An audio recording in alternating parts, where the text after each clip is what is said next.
Hi, I'm Tim. Welcome to our channel, and thanks for logging on. Today we're discussing the Breitling Transocean Chronograph Unitime, 46mm in brushed stainless steel. You can see and you can purchase this World Time in-house movement Breitling chronograph on our website. Subscribe to our YouTube channel if you enjoy these videos, and please click on the card in the upper right-hand corner of the screen at any time during this video to see our full commercial listing for this watch, with additional accessories included in the sale, high-resolution images for your desktop, and of course complete pricing information for this Breitling Transocean Chronograph Unitime.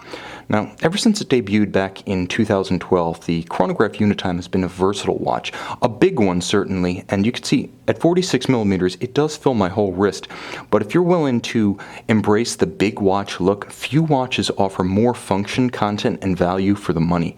Now, 46mm is across the round of the case, not including the chronograph pushers or the crown. That's your 9:3 measurement without appurtenances.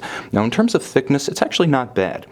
It's 16mm thick, but you can see with the slope of the sapphire and the conical bezel, it does have a nice compatibility with a tight wrist cuff, giving the sleeve a chance to ramp up and over its flanks. Now, its biggest dimension is without a doubt the lug-to-lug measurement, which at 58.5mm effectively maxes out my 16cm wrist. So this is probably the lower limit for wearing this watch with a sense of proportion and security, but at the same time, it spreads its mass nicely, so on a 16cm wrist, it wears well and securely.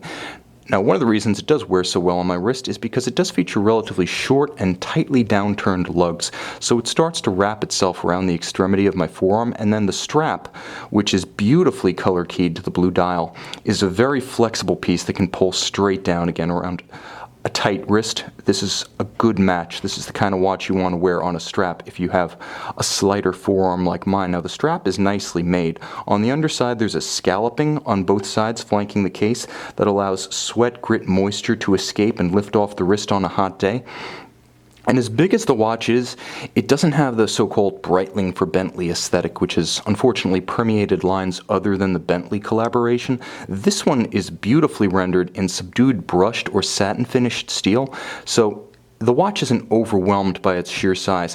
Instead, it uses that huge case aesthetically to maximize the dial, and this is a good use of case size, because World Time watches, especially World Time chronographs, are generally public enemy number one when it comes to excessively busy and unreadable dials. Here, with the 46mm case and the pared down bezel, we're able to expand that gorgeous blue base out to the extremity of the case and make it more readable.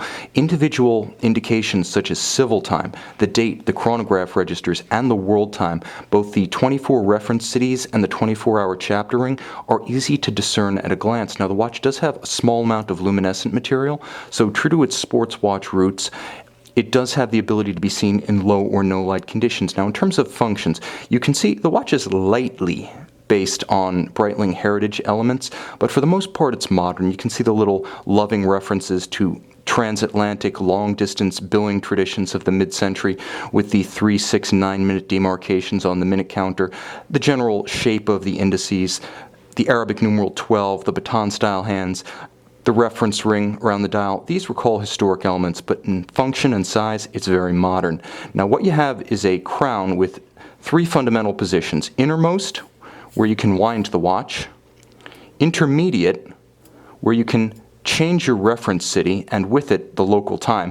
Note that I've placed New York at the index at 12. That's my city because I'm in Miami. Each one of these reference cities represents one of the primary 24 time zones of the world. It's true we don't have Pyongyang in here. We don't have some of the idiosyncratic Venezuelan and other alternative time zones, but the 24 principal time zones are here. Now, again, that intermediate position changes the reference city and moves the hour hand independent of seconds, chronograph, or minutes. Now, the outermost position, now we've hacked the balance to stop the seconds, and I turn and I change the reference time chapter ring, which moves counterclockwise as time advances. And now what's happening is I'm adjusting my local time without changing my city. And you can see that's how you roll through the date change. Now, in terms of chronograph content, it is a Breitling caliber B05, which means fundamentally it's Breitling's in-house caliber B01, but heavily modified to accommodate the world time system.